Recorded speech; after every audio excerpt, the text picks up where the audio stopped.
¿Qué tal, colegas? Yo soy el Dr. Ren y el día de hoy vamos a platicar sobre identidad médica. Hace poco me invitaron a dar una plática al respecto y preparé un guión que el día de hoy vamos a leer y quiero regresar a ese formato en donde grababa directamente con mi celular, con una hoja de papel, con ideas que había plasmado y expresarlo tal cual como es, sin tanta edición, sin buscar agradar, sin buscar entretener, porque al final de cuentas son solamente opiniones y es que no hay hechos, solo interpretaciones. Lo que yo les vengo a platicar el día de hoy no lo considero verdadero, único, vinculante, correcto o incorrecto. Simplemente es algo que yo he vivido y que vengo aquí a platicarles. Y vamos a iniciar con identidad médica. Quiero comenzar con una pregunta. ¿Quién soy? Y háganse esta pregunta en su casa. ¿Quiénes son? Identidad viene de idem, que significa idéntico. Me resulta difícil pensar en un momento de mi vida donde no me haya realizado esta pregunta, siempre con respuestas diferentes, pero condicionado a dar una respuesta que sea cerrada, que sea única, que sea trascendente, como si siempre fuera el mismo, como si la respuesta nunca pudiera cambiar. Les voy a platicar un poquito de mi historia, que seguramente ya saben. Yo estudié medicina del 2011 al 2018, traumatología y ortopedia unos meses en el 2019. Inicié como creador de contenido médico en enero del 2020. Hice oftalmología del 2021 al 2024. 14 años haciendo medicina, siendo médico. Al parecer, es algo normal dedicar tu vida a una profesión, seguir una línea recta hasta el horizonte. Pero ¿soy siempre el mismo? Mi vida, mi identidad se resume en estos 14 años y en estos adjetivos que acabo de mencionar. Nadie puede bañarse dos veces en el mismo río, dice Heráclito, y es que la persona que entra al río siempre es otra, y el río nunca es el mismo.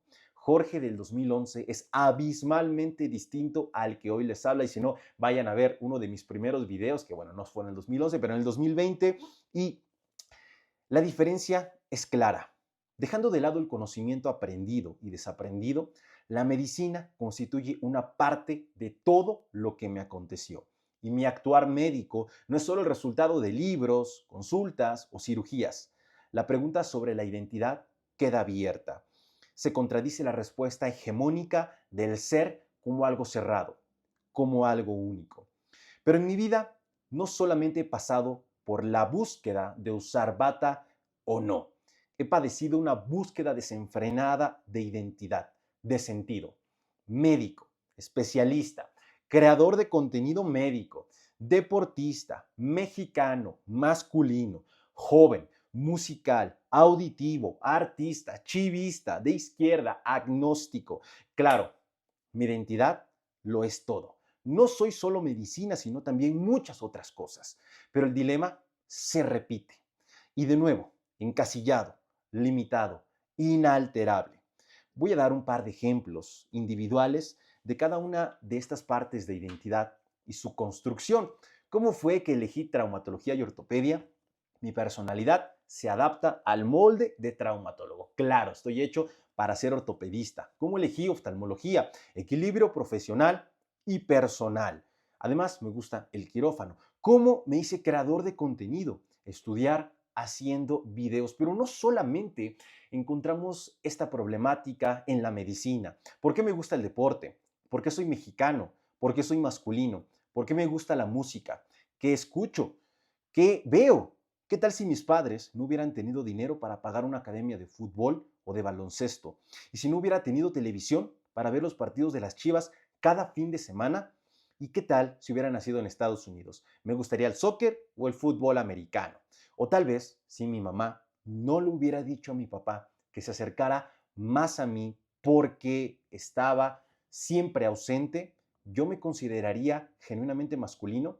Y si mi tía no me hubiera regalado un disco de Café Tacuba, me gustaría el rock mexicano. O si no hubiera visto el programa de VH1, la historia del rock, hubiera aprendido a tocar la guitarra. Genuinamente nací para ser lo que soy. O tal vez no hay esencialismos y todo es contingencia. Y continuamos con las preguntas. Viene la siguiente pregunta. ¿Qué eliges? ¿La calma o la angustia? ¿La pastilla azul o la roja, como en Matrix? La existencia precede a la esencia, dice Sartre. En algún momento de mi formación profesional, Yo pensaba que toda mi vida me había traído a este momento, que el destino me había llevado a este lugar. Después sucedió lo inevitable, la vida. Y entender al ser como proyecto y no como fin, entender a la medicina como contingencia, no solamente desarma la profesión médica, sino una serie de ideas con la que fui formado. Me es difícil imaginar a un médico hace 100 años haciendo una nota en el sistema S del IMSS y me es imposible imaginarlo en 100 años haciendo lo mismo. De igual manera, creer que hace 500 años no existían los antibióticos y creer que en 500 años van a seguir existiendo. La construcción del sentido, del lenguaje y de la sociedad permite insertarnos en un dispositivo establecido para buscar darle sentido a la vida. No soporto la ausencia de identidad. No me hago cargo de mi existencia. Pero ¿cómo entender y cómo aceptar semejante sismo? Hay una frase que me encanta, que he escuchado desde que entré a la Facultad de Medicina. Médico hoy, médico para siempre. La metafísica. Todos vamos a morir. Se pone dark la cosa. Y es que creer que la medicina nos va a durar para siempre es creer que vamos a vivir para siempre. ¿Y hasta cuándo nos va a durar el ser médicos?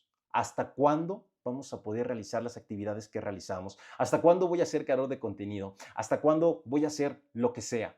Voy a contarles una historia. Mi historia, que también es la de mi padre, que a la vez fue la de su padre, mi abuelo. Mi abuelo, mi padre y el tráiler. Así denomino esta historia. La historia de vida y las circunstancias de un hombre común. Mi abuelo fue originario de un pequeño pueblo en Veracruz. Nació en una familia pobre, aprendió a leer y a escribir, pero no cursó ningún grado escolar. Se dedicó a la crianza de animales como cerdos, vacas, desde niño. Pasado el tiempo, trabajó como chofer del dueño del rancho donde nació. Su vida dio un giro radical cuando se le presentó la oportunidad de ser trailero. 17 años, dejó su vida atrás y siguió la carretera. Toda su vida la dedicó a mejorar las condiciones de vida de su familia, buscando que no vivieran lo que él tuvo que vivir. Llegó a la cesantía y tuvo que colgar las llaves, algo que a todos nos va a pasar. Su trabajo fue su salvavidas, pero como era inevitable, terminó. Y con él también terminó su sentido. Viene la tercera pregunta. ¿Qué haces cuando todo se termina? ¿Qué voy a hacer cuando no pueda desempeñar mi profesión? ¿Qué voy a hacer cuando deje de ser médico? Peor aún, ¿qué hago hoy el tiempo que no soy médico? No puedo decir cómo vivió mi abuelo su vida después de su retiro, pero sí les puedo decir cómo lo viví yo. Me di cuenta que todo tenía un final. Me hice consciente no solo de eso, sino de que en algún momento, al igual que su trabajo, él también dejaría de existir. Los últimos años de su vida lo visitaba cuando podía, caminábamos por el parque de la esquina, porque pues él no podía caminar mucho ya que tenía gotatofasia crónica y artrosis. Fumábamos un cigarrillo, lo escuchaba contar anécdotas que yo había escuchado cientos de veces y él me escuchaba pedir consejos a un hombre sabio por experiencia y vida trascendida. Falleció hace un par de años. Su vida dejó una huella profunda en mí, pero una huella al final. En contraposición, mi padre, también trailero, se acaba de jubilar y la historia se repite. De nuevo, no les puedo decir cómo vivirá la vida posterior al retiro, pero sí puedo decirles cómo la viviré yo, con él. No soy trailero, soy médico. Al igual que mi abuelo y mi padre, tendré que colgar las llaves, o en mi caso, la bata, o en mi caso ahora, la computadora. Mi momento de jubilación de traumatología y ortopedia llegó algo prematuro y aprendí mucho de la pérdida total de identidad y de sentido. Hoy trato de ser consciente del fin. El tiempo no es algo que pasa, es algo en lo que estamos. El Dasein es un ser para la muerte. Heidegger. Terminemos con el principio, colegas. Última y primera pregunta. Entonces, ¿quién soy? Mi vida ha estado marcado por una serie de metáforas, metonimias, antropomorfismos que en un momento de mi vida consideré vinculantes y canónicos. Una construcción en el tiempo y en el espacio, en el que me encontraba y una historia escrita por el lenguaje que conocía. Hace poco alguien me preguntaba cuál es el siguiente paso para mí, cuál es el siguiente paso para Dr. Re. Y contesté, no lo sé, pero les puedo decir cuál no es el siguiente paso. ser médico, oftalmólogo, creador de contenido, deportista, mexicano, masculino, joven o tal vez sí lo sea. Y es que el sentido de la vida, la identidad, es eso que hacemos con lo que hicieron de nosotros. Nunca algo cerrado, siempre contingencia. Quiero terminar citando a Nietzsche con el aforismo del peso más pesado que aparece en la Gaia Ciencia y va más o menos así. ¿Qué pasaría si un día o una noche un demonio se arrastrara tras de ti en tu soledad más solitaria y te dijera, esta vida, tal como la vives ahora y la has vivido, tendrás que vivirla una vez y además innumerables veces, y no habrá en ella nada nuevo, sino que cada dolor, cada placer, cada pensamiento y suspiro, y todo lo indeciblemente pequeño o grande de tu vida deberá volver a ti. Y todo en la misma secuencia y sucesión. E incluso esta araña y esta luz de luna entre árboles, y aún este instante y yo mismo, el eterno reloj de arena de la existencia, es dado la vuelta una y otra vez. Y tú con el polvillo del polvo, ¿no te arrojarías al suelo rechinando los dientes y maldiciendo al demonio que así te habló? ¿O has experimentado alguna vez un instante tremendo en el que le responderías, eres un Dios y jamás he oído nada tan divino? Si esa noción llegara a dominarte, te transformaría y tal vez te aplastaría. La pregunta ante cada cosa, ¿quieres esto una vez más e innumerables veces más? Pesaría sobre tu obrar como la carga más pesada.